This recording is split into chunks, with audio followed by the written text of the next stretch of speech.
Hello and welcome friends to the agriculture अब YouTube channel. तो एक बार फिर मैं हाजिर हूँ आपके साथ 20 नए क्वेश्चन लेके, जो कि आपके एग्जाम पॉइंट ऑफ व्यू से इंपॉर्टेंट हो सकते हैं। तो चलिए शुरू करते हैं आज का क्विज। और अगर आपको इस क्विज की पीडीएफ डाउनलोड करनी है तो आप इस क्विज की पीडीएफ को वीडियो के डिस्क्रिप्शन में जाके डाउनलोड कर सकते हैं। वहीं पर आप हमारा टेलीग्राम का ग्रुप का लिंक दिया हुआ है, आप वहाँ से टेलीग्राम ग्रुप में भी जुड़ सकते हैं। वहाँ पर भी आपको ग्रुप में पीडीएफ इसकी मिल जाएगी। तो चलिए शुरू करते हैं आज के क्विज का पहला क्वेश्चन। तो चलिए देखते हैं पहला क्वेश्चन क्या है।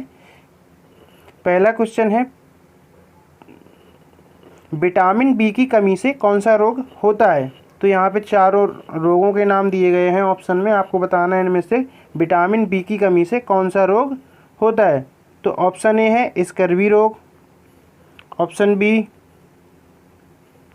रतौंधी, ऑप्शन सी बेरी और ऑप्शन डी रिकेट्स।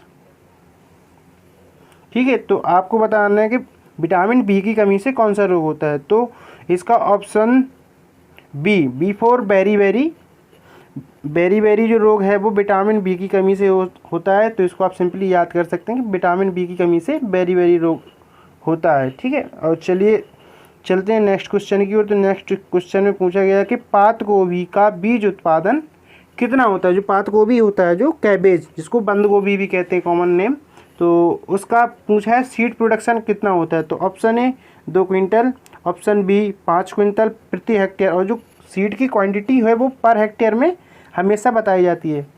जो अपने लोकल लैंग्वेज में चलता है कि एकड़ या बीघा, वो यहाँ पे नहीं, यहाँ पे जो एग्रीकल्चर में चलता है वो चलता है आपका पर हेक्टेयर। ऑप्शन सी है 8 क्विंटल और ऑप्शन डी है 10 क्विंटल्स। ठीक है, तो इसका जो करेक्ट आंसर है 5 quintal is the right answer.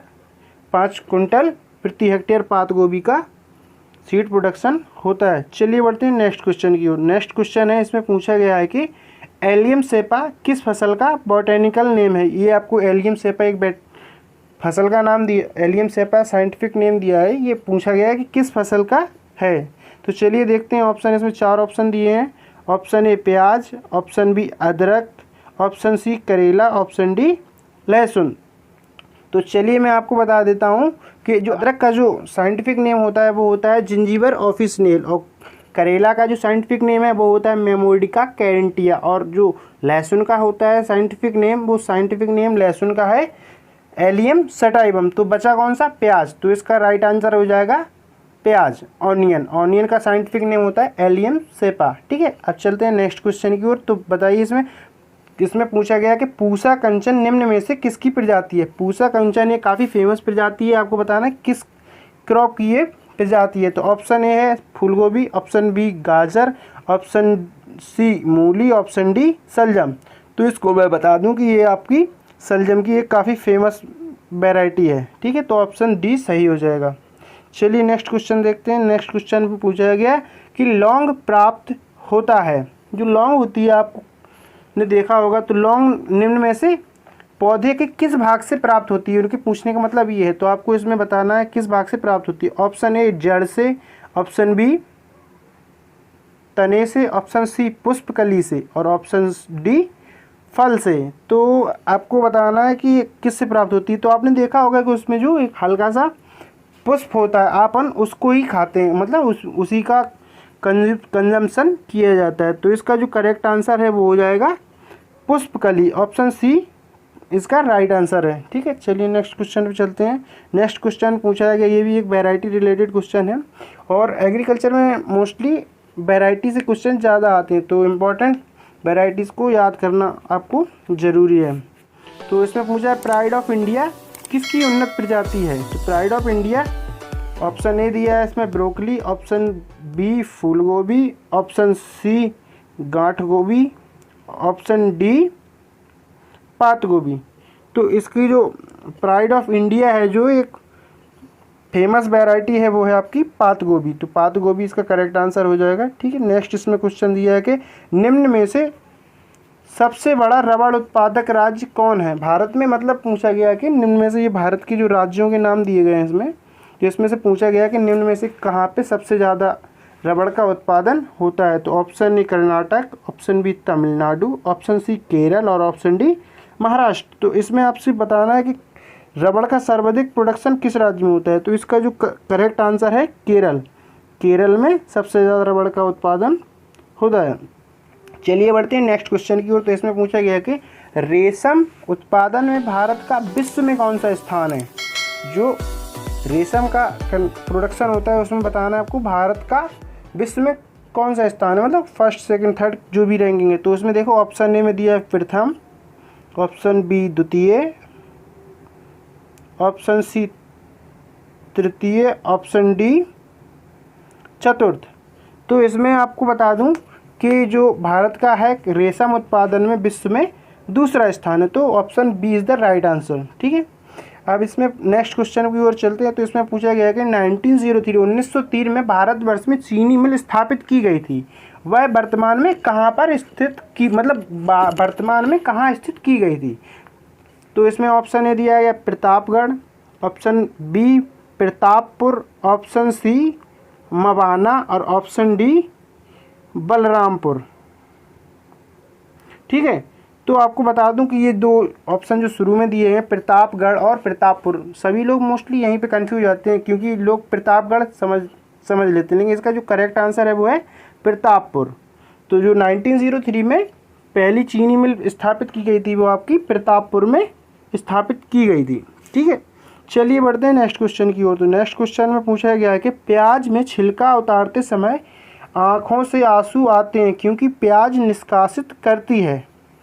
तो इसमें पूछा गया कि मतलब जब ये अपन प्याज काटते हैं छीलते हैं तो उसमें आँखों से आंसू आने लगते हैं, तो उसका मुख्य कारण क्या है? तो इसमें ऑप्शन दिए हैं कि इसमें सल्फोनिक एसिड, सल्फोनिक अम्ल के कारण, ऑप्शन बी डाइसल्फाइड एसिड के कारण, ऑप्शन सी अमीनो एसिड के कारण, ऑप्शन डी कार्बोलिक एसिड के कारण। तो इसका जो करेक्ट आंसर है वो है डाइसल्फाइड एसिड के कारण। ठीक है, disulphide acid is the right answer. तो ऑप्शन बी सही हो जाएगा आपका। चलिए बढ़ते हैं नेक्स्ट क्वेश्चन की ओर।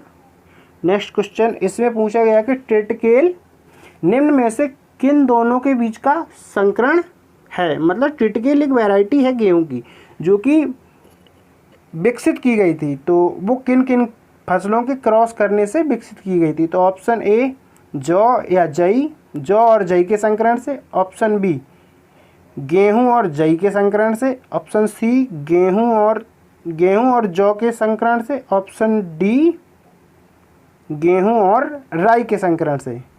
तो इसका जो करेक्ट आंसर है गेहूं और राई के संकरण से, तो इसका ऑप्शन डी सही हो जाएगा। अब नेक्स्ट क्वेश्चन पूछा है कि अरहर का जन्म स्थान है।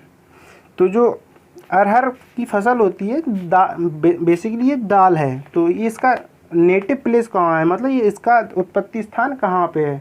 तो इसका उत्पत्ति स्थान आपको बताना है। तो इसका ऑप्शन दिए हैं, option A America, option B Bharat, option C दक्षिण अफ्रीका, ऑप्शन डी मिस्र। तो इसका जो करेक्ट आंसर है वो है भारत। ठीक है, मोस्टली दलहनों का उत्पत्ति स्थान भारत में ही है और भारत दलहन उत्पादन में प्रथम रैंकिंग पे है। और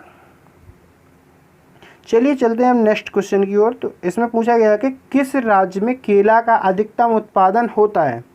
जो मैक्सिमम प्रोडक्शन होता है बनाना का वो किस राज्य में होता है? तो मैं आपको बता दूं बनाना से रिलेटेड कुछ क्वेरी कि बनाना जो केला होता है वो केला दो प्रकार का होता है, एक फल वाला केला और एक सब्जी के लिए प्रयोग होने वाला केला, दोनों होते हैं। तो मूसा सेपियंटम और मूसा पैराडिस्का। तो इसमें आपको बताना है, फिलहाल क्वेश्चन में चलते हैं। तो इसमें बताना है आपको कि सबसे अधिकतम उत्पादन केला का कहाँ होता है? तो option A Andhra Pradesh, option B Paschim Bengal, ठीक है, option C Bihar, option D Madhya Pradesh. तो इसका जो करेक्ट आंसर है वो है आंध्र प्रदेश। आंध्र प्रदेश में सर्वाधिक केले का उत्पादन होता है। ठीक है, अब चलते हैं नेक्स्ट क्वेश्चन की ओर। 14वां क्वेश्चन जो है, कौन सा मसाला भारत के काला सोना के रूप में जाना जाता है? तो जो भारत में काला सोना के नाम से जाना जाता है इनमें से कौन सा मसाला है? तो इसका आंसर काफ़ी सरल है, क्योंकि जो काला पूछा है और इसमें आपको एक चीज़ में काला वैसे ही ऐड है तो आप इसको बता सकते हैं आसानी से। इसका सही आंसर है काली मिर्च। काली मिर्च को ही भारत का काला सोना कहा जाता है। ठीक है, अब चलते हैं नेक्स्ट क्वेश्चन की ओर। तो इसमें पूछा गया है कि विश्व का धान का जीन बैंक कहाँ है। तो आपको बताना विश्व का धान का जीन बैंक कहाँ है। जीन बैंक क्या होता है? जीन बैंक बेसिकली एक ऐसी जगह होती है जहाँ पे सभी फसलों के जीनों को संरक्षित करके रखा जाता है। मतलब किसी आपदा के कारण कुछ ऐसी आपदा आती है कि फसलें नष्ट हो जाती हैं, उस स्थिति में फसलों को दोबारा से कैसे उगाया जाए, उस जगह से प्राप्त करके धीरे धीरे क्रॉप मल्टीप्लिकेशन करके उसको उगा सकते हैं। तो इसका आपको पूछा गया कि धान का जीन बैंक कहाँ पे है। तो ऑप्शन देख लेते हैं कि आपको इसमें देखो, ऑप्शन ए चीन, option B Philippines, option C Japan, option D Bharat. तो जो विश्व के धान का जीन बैंक है वो आपका फिलीपींस में स्थित है। तो इसका ऑप्शन बी सही हो जाएगा। चलिए नेक्स्ट क्वेश्चन को देखते हैं। भारत का अधिकतम गेहूं उत्पादक राज्य है। तो आपको बताना है कि भारत में सर्वाधिक गेहूं का उत्पादन किस राज्य में होता है। तो ऑप्शन देख लेते हैं। Option A Uttar Pradesh, option B Haryana, option C Punjab और ऑप्शन डी बिहार। तो इसका जो करेक्ट आंसर है वो है उत्तर प्रदेश। उत्तर प्रदेश भारत में सर्वाधिक गेहूं उत्पादन करता है, जबकि उत्पादकता के मामले में आपका पंजाब सबसे आगे है। ठीक है, तो इसका जो करेक्ट आंसर है उत्तर प्रदेश। उत्पादकता के मामले में अगर पूछा जाए तो वो पंजाब, मतलब पर हेक्टेयर हाईएस्ट प्रोडक्शन कहाँ होता है, वो होता है आपका पंजाब में। ठीक है, चलिए अब नेक्स्ट क्वेश्चन की ओर चलते हैं। नेक्स्ट क्वेश्चन इसमें पूछा गया है कि निम्न में से किसको जैविक खाद के रूप में प्रयुक्त किया जाता है।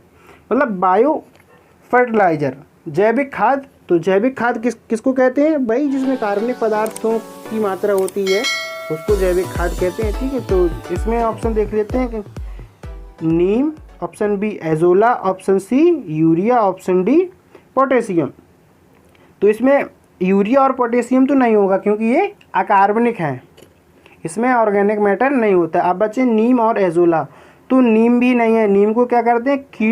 कीटों के रोकथाम के लिए उपयोग करते हैं। तो अब बचा कौन सा? एजोला। तो इसका जो राइट आंसर है वो है एजोला।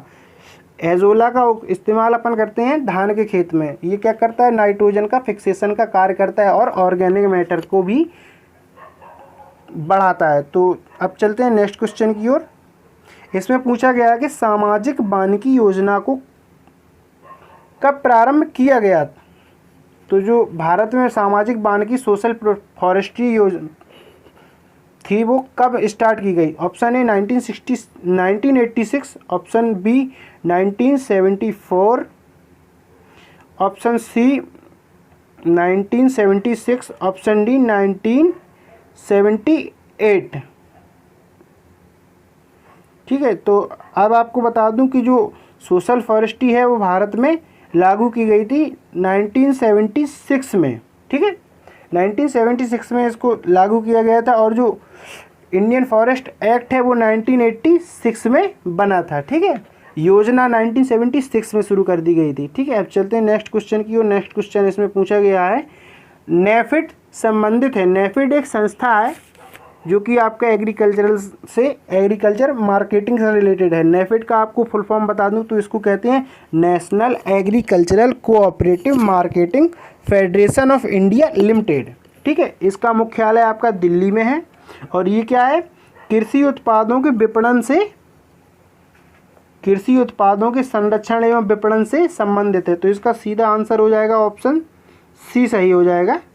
ठीक है, इसका पशुपालन, ईंधन संरक्षण और कृषि यंत्रों से कोई मतलब नहीं होता है। ठीक है, अब नेक्स्ट क्वेश्चन की ओर बढ़ते हैं। नेक्स्ट क्वेश्चन में पूछा गया आपसे कि इंडियन इंस्टीट्यूट ऑफ पेट्रोलियम कहाँ पे स्थित है। Option A Bhopal, option B Bombay high, option C Digboi, option D Dehradun. ठीक है, तो option D Dehradun is the right answer. तो इसका सही आंसर जो है वो Dehradun, Indian Institute of Petroleum आपका देहरादून में स्थित है। ठीक है, अब आपको बता दूं कल के क्विज का जो आंसर है वो है पीट्रोडिक क्रिसेंजी। अनफॉर्चुनेटली किसी ने भी कमेंट बॉक्स में इसका आंसर नहीं दिया था। और आज के क्विज का क्वेश्चन है कि यूरिया में नाइट्रोजन की प्रतिशत मात्रा कितनी होती है। आप सभी को इसका आंसर कमेंट बॉक्स में बताना है। ठीक है, चलिए आज की वीडियो में इतना ही, मिलते हैं कल एक नए वीडियो के साथ। नमस्कार।